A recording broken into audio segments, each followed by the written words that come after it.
ओम शांति। सभी भाई बहनों को मेरी ओर से हैप्पी न्यू ईयर।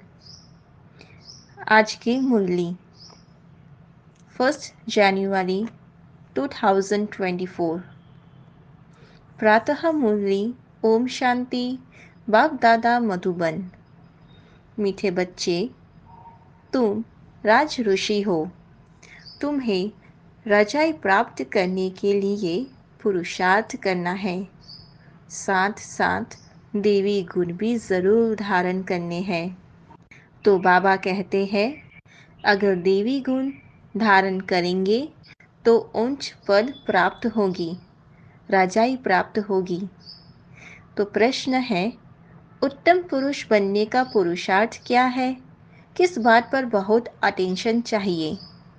उत्तर, उत्तम पुरुष बनना है तो पढ़ाई से कभी रूठना नहीं। पढ़ाई से लड़ने झगड़ने का ताल्लुक नहीं। पढ़ेंगे लिखेंगे तो होंगे नवाब। इसलिए सदा अपनी उन्नति का ख्याल रहे। चलन पर बहुत अटेंशन चाहिए।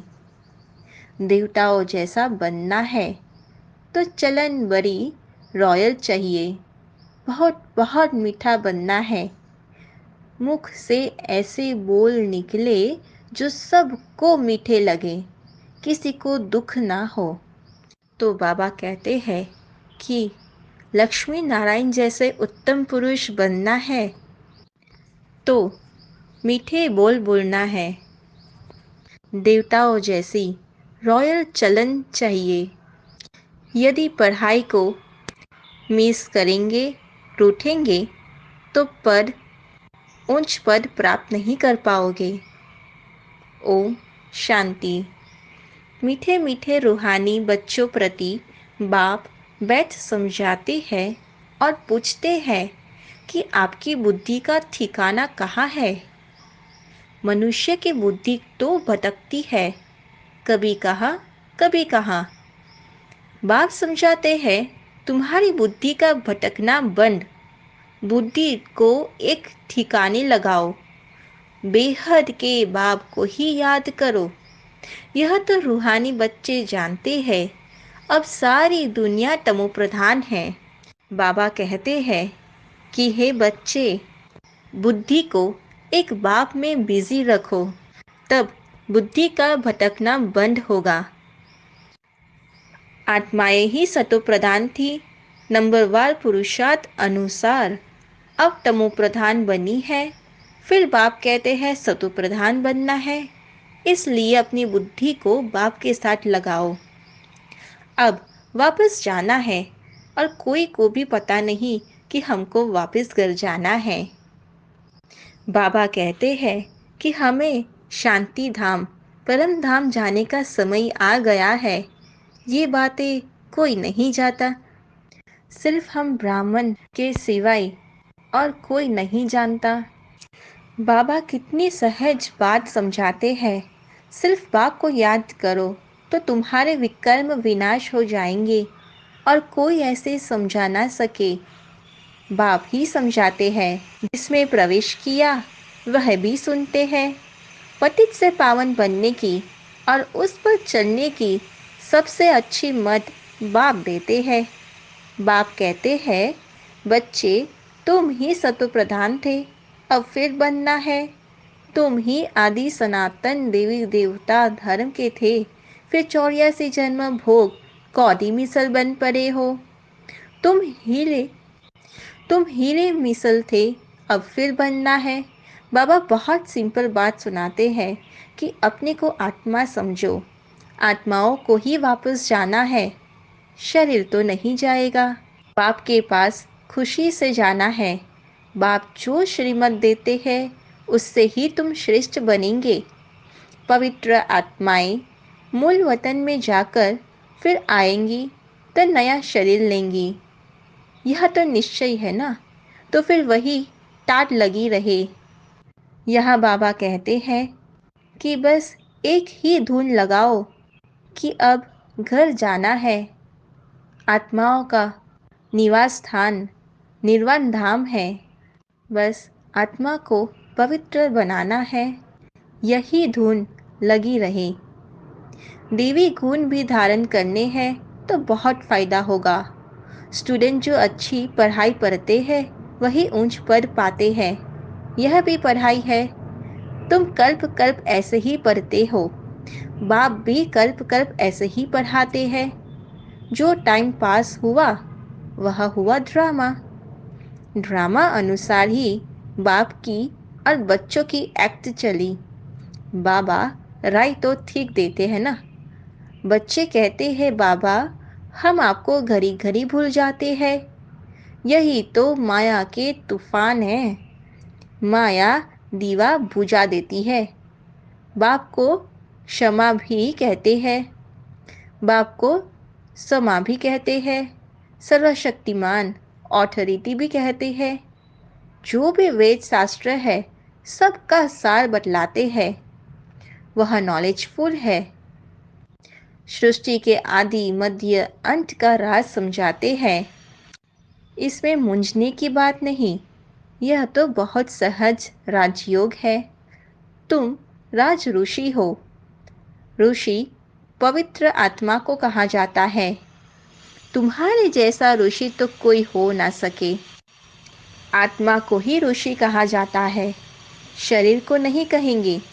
आत्मा है ऋषि, राज ऋषि।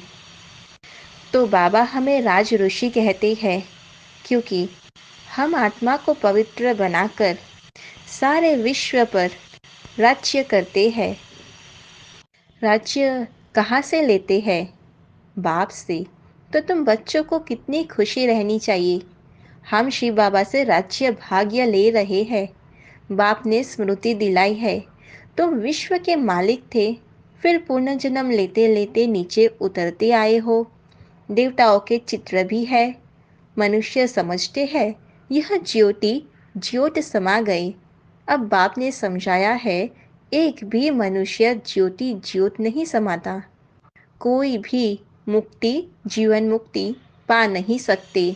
तो सारा दिन अंदर में बच्चों के विचार चलने चाहिए। जितना याद में रहेंगे उतना खुशी होगी। तो बाबा कहते हैं कि कोई भी ज्योति ज्योत नहीं समाता। आत्मा जब पाठ बजाने नीचे आती है फिर वह सारा चक्र लगाकर अपने घर परमधाम जाती है। श्री कृष्ण को लॉर्ड कृष्ण भी कहते हैं। भगवान को कभी लॉर्ड नहीं कहेंगे, उनको गॉड फादर ही कहते हैं। वह है हेवनली गॉड फादर।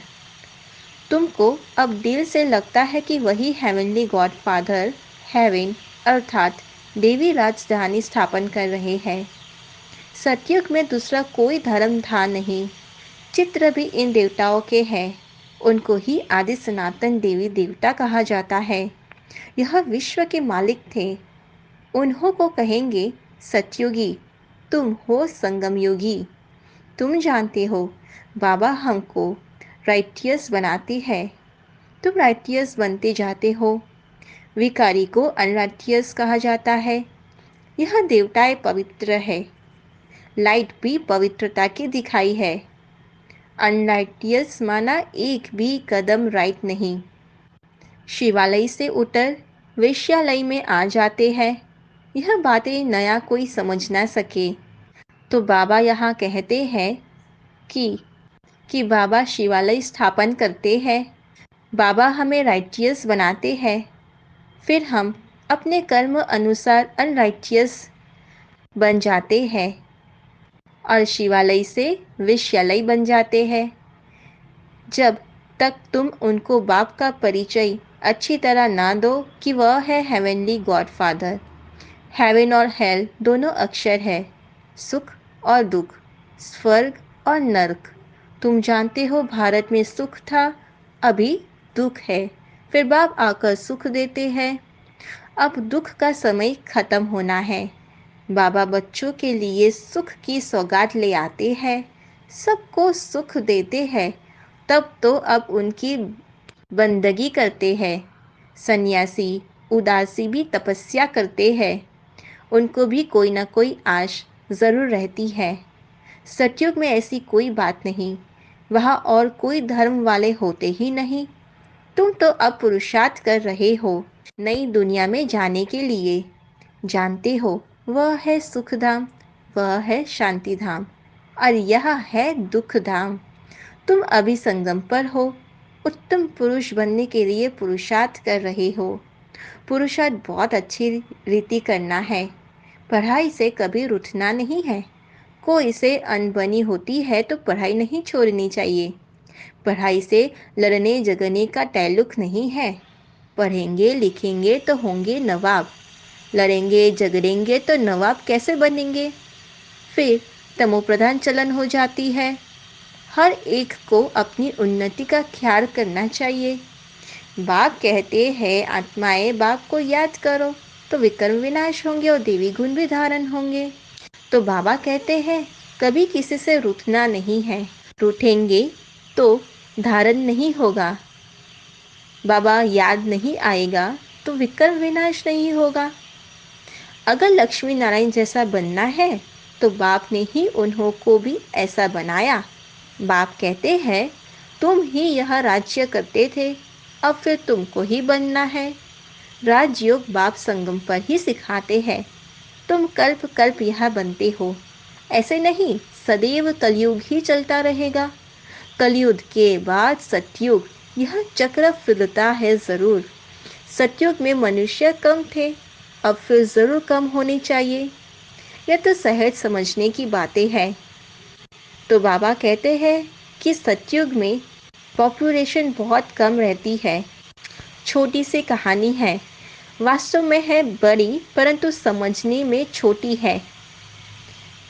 84 जन्मों का राज है। तुमको भी आगे मालूम नहीं था, अब तुम समझते हो। हम पढ़ रहे हैं, यह है संगम युग की पढ़ाई। अब ड्रामा का चक्र फिर कर आया है, फिर सतयुग से लेकर शुरू होगा। इस पुरानी सृष्टि को बदलना है। कलयुगी जंगल का विनाश होगा, फिर सतयुगी फूलों का बगीचा होगा। फूल देवी गुण वाले को कहा जाता है, कांटा आसुरी गुण वाले को कहा जाता है। अपने को देखना है, मेरे में कोई अवगुण तो नहीं है। अभी हम देवता बनने लायक बन रहे हैं तो देवी गुण जरूर धारण करने पड़े। बाप टीचर सदगुरु बनकर आते हैं तो कैरेक्टर ज़रूर सुधारना पड़े। तो बाबा कहते हैं कि मैं पतित शरीर में आता हूँ, तुम्हारे हथेली पर भविष्य लेकर आता हूँ, स्वर्ग का सौगात लेकर आता हूँ। तो क्यों नहीं तुम अपना कैरेक्टर को सुधारो। कोई की चलन अच्छी होती है तो कहते हैं यह तो जैसे देवी है, इनके बोल कितने मीठे हैं। बाप कहते हैं तुमको देवता बनाता हूँ तो तुमको बहुत मीठा बनना पड़े। देवी गुण धारण करने हैं, जो जैसा है वैसा ही बनाएंगे ना। तुम सबको टीचर बनना है, टीचर के बच्चे टीचर। तुम पांडव सेना हो ना, पंडों का काम है सबको रास्ता बताना। देवी गुण धारण करने हैं, गृहस्थ व्यवहार में भी रहना है, घर में भी सर्विस कर सकते हो। जो आएंगे टीच करते रहेंगे। ऐसे बहुत है जो अपने पास गीता पाठशाला खोल बहुतों की सर्विस करते रहते हैं। कन्याओं के लिए तो बहुत सहज है, मास 2 चक्र लगाया फिर गए घर। घर का संन्यास तो नहीं करना है। तुमको घर से बुलावा आता है तो जाते हो, तुमको मना नहीं है। इसमें कोई घाटे की व कमी की बात नहीं है, और भी उमंग आएगा। घर वालों को भी आप समान बनाकर साथ ले जाएंगे। ऐसे बहुत है जो घर में रहकर भी सर्विस करते हैं तो होशियार हो जाते हैं। बाप मुख्य बात समझाते हैं कि अपने को आत्मा समझो और मुझ बाप को याद करो। अपनी अपनी उन्नति करनी है। घर में रहने वालों की यहाँ रहने वालों से भी अच्छी उन्नति हो सकती है। तुमको कभी मना नहीं की जाती है कि घर में नहीं जाओ। उन्हों का भी कल्याण करना है। जिनको कल्याण करने की आदत पड़ जाती है वह रह नहीं सकते। ज्ञान और योग पूरा है तो कोई भी बेइज्जत नहीं कर सकते। यदि योग नहीं है तो माया भी थप्पड़ लगाती है तो घर गृहस्थी में रहे कमरपुर समान पवित्र जरूर बनना है।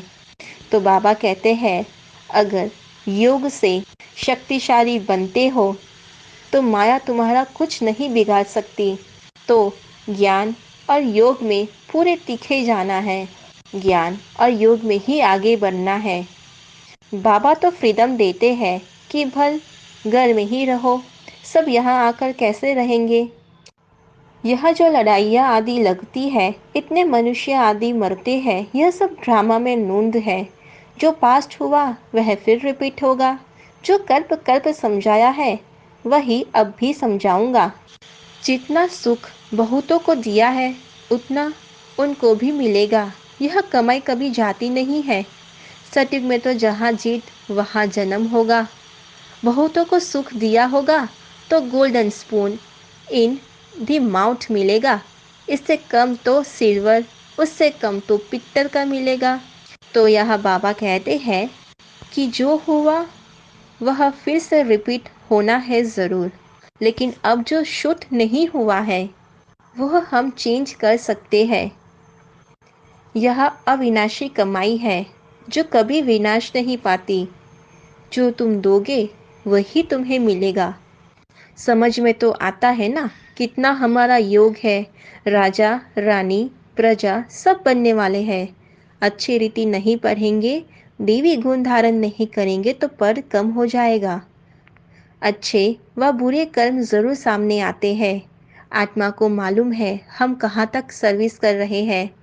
अगर अब शरीर छूट जाए तो क्या पढ़ पाएंगे। अभी हम पढ़ कर सुधर रहे हैं।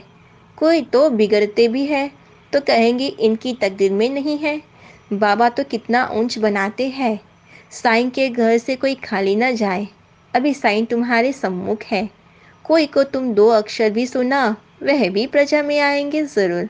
देवी देवता धर्म वाले अब तक आते रहते हैं, परंतु अब पतित होने कारण अपने को हिंदू कहलाते हैं। तुम्हारी बुद्धि में यह ज्ञान ऐसे है जैसे बाबा के पास है। बाप ज्ञान का सागर है। बतलाते हैं यह हिस्ट्री जियोग्राफी कैसे रिपीट होती है। कोई ज्ञान में कच्चे हैं तो कोई देवी गुणों में कच्चे हैं। कच्चे होने से नापास हो जाएंगे। ऐसे भी नहीं आज कच्चे हैं कल पक्के नहीं हो सकते। गैरअप करते रहेंगे। खुद भी फेल करते हैं। हम जहाँ तहाँ से फेल हो आते हैं। फलाने हमसे होशियार है, सीख कर होशियार भी हो सकते हैं। अगर देह अभिमान होगा तो फिर क्या सीख सकेंगे। मैं आत्मा हूँ, यह तो एकदम पक्का कर दो। बाप ने स्मृति दिलाई है। बाप कहते हैं मुझे याद करो तो विक्रम विनाश होंगे, फिर देवी गुण धारण होंगे। तुम अभी सृष्टि के आदि मध्य अंत का ज्ञान ले रहे हो। यह राजयोग की नॉलेज सिवाय बाप के और कोई सिखला ना सके। बच्चे सीखते जाते हैं। बच्चे पूछते हैं हमारे कुल के ब्राह्मण कितने हैं। यह पूरा पता कैसे पड़े। आते जाते रहते हैं। अभी नए नए भी निकलते रहते हैं। अच्छा, मीठे मीठे सिकलते बच्चों प्रति माता पिता बाप दादा का याद प्यार और गुड मॉर्निंग। रूहानी बाप की रूहानी बच्चों को नमस्ते। हम रूहानी बच्चों की रूहानी माता पिता बाप दादा को याद प्यार गुड मॉर्निंग और नमस्ते नमस्ते नमस्ते। शुक्रिया बाबा, शुक्रिया। धारणा के लिए मुख्य सार, अपना देवी कैरेक्टर बनाना है। देवी गुण धारण कर अपना और सर्व का कल्याण करना है। सत्य प्रदान बनने के लिए एक बाप के साथ लवलीन रहना है। बुद्धि को भटकना नहीं है। बाप समान टीचर बन सबको सही रास्ता बताना है। वरदान, चलते फिरते अपने द्वारा अष्ट शक्तियों की किरणों का अनुभव कराने वाले फरिश्ता स्वरूप भवः। जो बहुत कीमती मूल्यवान बेदाग डायमंड होता है उसे लाइट के आगे रखो तो भिन्न भिन्न रंग दिखाई देते हैं। ऐसे ही जब आप फरिश्ता रूप बनेंगे तो आप द्वारा चलते फूलते अष्ट शक्तियों के किरणों की अनुभूति होगी। कोई को आपसे सहन शक्ति की फीलिंग आएगी, कोई को निर्णय करने की शक्ति, कोई से क्या शक्तियाँ की फीलिंग आएगी। तो ऐसा ही पुरुषार्थ करते चलो। तो स्लोगन, प्रत्यक्ष प्रमाण वह है जिसका हर कर्म सर्व का प्रेरणा देने वाला है। जनवरी 2024 अव्यक्त मास के लिए विशेष पुरुषार्थ की पॉइंट्स हैं। इस जनवरी मास में विशेष साइलेंस की अनुभूति करने तथा ब्रह्मा बाप समान डबल लाइट फरिश्ता बनने के लिए पुरुषार्थ की पॉइंट्स मुरली के नीचे लिख रहे हैं। यही पॉइंट्स जनवरी मास के पत्र पुष्प में भी रहेंगी। कृपया सभी ब्रह्मावत्स इसी अनुसार अटेंशन रख रोज एकांत में बैठ कम से कम 10 मिनट अव्यक्त साइलेंस का अनुभव अवश्य करें तथा पूरा ही दिन डबल लाइट फरिश्ता स्थिति में रहकर अपने श्रेष्ठ संकल्पों द्वारा इशारों से कारोबार करके अपने सेवा स्थानों को सूक्ष्म वतन बनाए। बीच बीच में आपस में मिलकर इन पॉइंट्स पर गहरी रूह रिहान करते हुए अनुभवों की लेन देन भी करें। हम सबकी यह डबल लाइट स्थिति तथा साइलेंस की गहरी अनुभूति की परमात्मा प्रत्यक्षता के निमित्त बनेंगी। अव्यक्त साइलेंस द्वारा डबल लाइट फरिश्ता स्थिति का अनुभव करो। संगम युग की विशेष शक्ति साइलेंस की शक्ति है। साइलेंस में रहने से डबल लाइट फरिश्ता स्थिति सहज बन जाती है। इस स्थिति में कोई भी कार्य का बोझ नहीं रहता। इसके लिए कर्म करते बीच बीच में निराकारी और फरिश्ता स्वरूप की दृढ़ करते रहो। जैसे ब्रह्मा बाप को साकार रूप में देखा, सदा डबल राइट रहे। साइलेंस की स्थिति द्वारा सेकंड में बच्चों को नजर से निहार किया। ऐसे फॉलो फादर करो तो सहज ही बाप समान बन जाएंगे। ओम शांति।